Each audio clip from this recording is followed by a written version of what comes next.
তৃণমূল কর্মী সমর্থকরা তারা একেবারে কেউ দেবাশিস কুমারের মুখোশ পরে এবং কেউ বা একেবারে প্ল্যাকার্ড ঝুলিয়েছেন যে আমিও দেবাশিস কুমার, এটা বলে একেবারে বাড়ির বাইরে তারা বসে পড়েছেন এবং বাড়িতে 11 ঘন্টা ধরে যে ইনকাম ট্যাক্সের আয়কর দপ্তরের যে তল্লাশি অভিযান, সেই তল্লাশি অভিযান এখনও পর্যন্ত চলছে। এবং যে ছবি দেখতে পাচ্ছ একেবারে এখানে কিন্তু তৃণমূল কর্মী সমর্থকরা তারা বলছেন যে আমিও দেবাশিস কুমার। আপনারা বলছেন আমিও দেবাশিস, কারণ দেবাশিস কুমার আমাদের পৌরপিতা, তিনি আমাদের বাড়ির ছেলে। তার ওপরে এই 12 ঘন্টার ঊর্ধ্বে যে হ্যারাসমেন্ট হচ্ছে, আমাদের প্রত্যেকে আমরা পরিকার সদস্য হিসেবে এই হ্যারাসমেন্টের শিকার হতে চাই।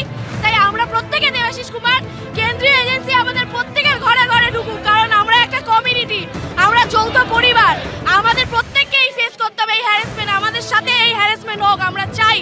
আমাদের দাদা একজন মানব দরদি কর্মী, যিনি মানুষের স্বার্থে দিবারাত্রি মাঠে নেমে কাজ করে, তার সাথে এই মেন্টাল হ্যারাসমেন্ট কেন ইলেকশনের আগে, এর আগে কেন হয়নি?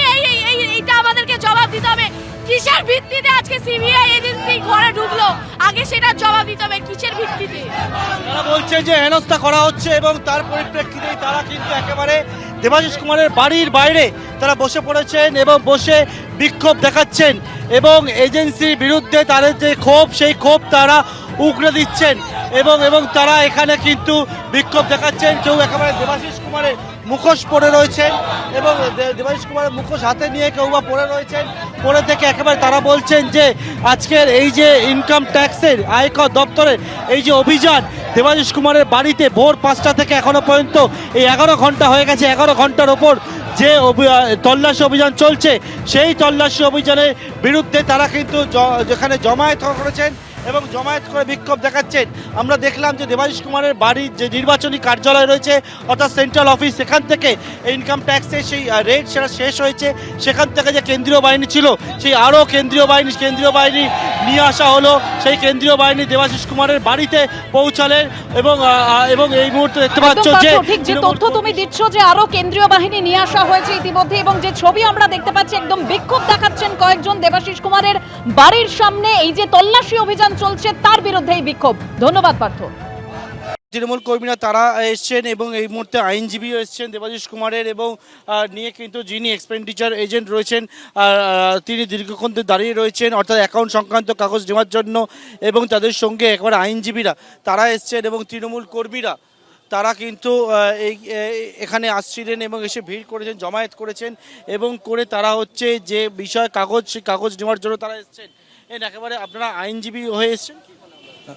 না, এখানে একটা নির্বাচনের একটা ফাইল আছে, আমরা জাস্ট ওই ফাইলটা নেওয়ার জন্য এসেছি। ইলেকশন যিনি এক্সপেন্ডিচার এজেন্ট রয়েছেন অর্থাৎ অ্যাকাউন্ট সংক্রান্ত যে নথিপত্র, সেই নথিপত্র জমা দেওয়ার কথা, সেই জমা দেওয়ার জন্য সেটা সংগ্রহ করার জন্য এসেছেন। কিন্তু এখানে যারা আয়কর দপ্তরের আধিকারিকরা তাদের সঙ্গে কথা বলেন ভেতরে যাওয়ার জন্য, তারা কিন্তু অনুমতি দেননি এবং ভেতরে যে জায়গায় তল্লাশি হচ্ছিল সেই দরজা বন্ধ করে দেওয়া হয়েছে দেখতে পাচ্ছি এবং দরজা বন্ধ করে এখানে অপেক্ষা করে রয়েছেন এবং কয়েকজন এসছেন যারা তৃণমূল কর্মীরা এসছেন এবং পাশাপাশি হচ্ছেন আইনজীবী, তিনি এসছেন এবং এসে কিন্তু আয়কর দপ্তর আধিকারিকদের সঙ্গে কথা বলার চেষ্টা করছেন এবং করে আজকে মূলত এখানে যে ফাইল রয়েছে সেই ফাইল তারা নিতে চাইছেন। দাদা কি বললো, কথা হলো কি? আর কেউ এলো? না, ওরা কোনোভাবে কোনো কমিট করছেন না, আমাদেরকে বাইরেই থাকতে বললো আমরা এখন কিছু বলতে পারবো না। কোন ওপর লেভেলে কথা বলছে, প্রায় 1.5 ঘন্টা হয়ে গেছে। এই ফাইলটাকে আটকে রেখেছেন ওনারা, কি কারণে আটকে রেখেছেন এটা পরিষ্কার বোঝা যাচ্ছে, রাজনৈতিক কারণে ওনারা হ্যারাসমেন্টটা করছে। একদিকে যেমন তল্লাশি চলছে, তার পাশাপাশি হচ্ছে এই ফাইল নেওয়ার জন্য তারা অপেক্ষা করে রয়েছেন। তৃণমূল কর্মীরা কিছুক্ষণ আগে একেবারে দল বেঁধে এখানে আসেন এবং পরবর্তীকালে কিছুক্ষণ আগে তারা কিন্তু এখান থেকে আবারও ব্যাক করে চলে গিয়েছেন এবং আইনজীবী এবং যিনি এক্সপেন্ডিচার অফিসার মানে এজেন্ট তিনি রয়েছেন এখানে এবং থেকে তৃণমূল কর্মীরা একেবারে দল বেঁধে এই অফিসের সামনে কিছুক্ষণ আগেই আসেন এবং এই যে নির্বাচনী কার্যালয় রয়েছে, কেন্দ্রীয় নির্বাচনী কার্যালয়, এবং তার পরবর্তীকালে আবারও কিছুক্ষণ আগে ওনারা কিন্তু এখান থেকে সরে গিয়েছেন এবং যে বিষয় বলছেন যে ওনার এক্সপেন্ডিচার এজেন্ট এবং আইনজীবী যেই ফাইল নেওয়ার জন্য তারা কিন্তু এসছেন, কিন্তু আয়কর দপ্তরের আধিকারিকরা তাদের সঙ্গে কোনো রকমভাবে কোনো কথা বলছেন না বলে তারা জানাচ্ছেন। এবিপি আনন্দ, এগিয়ে থাকে, এগিয়ে রাখে।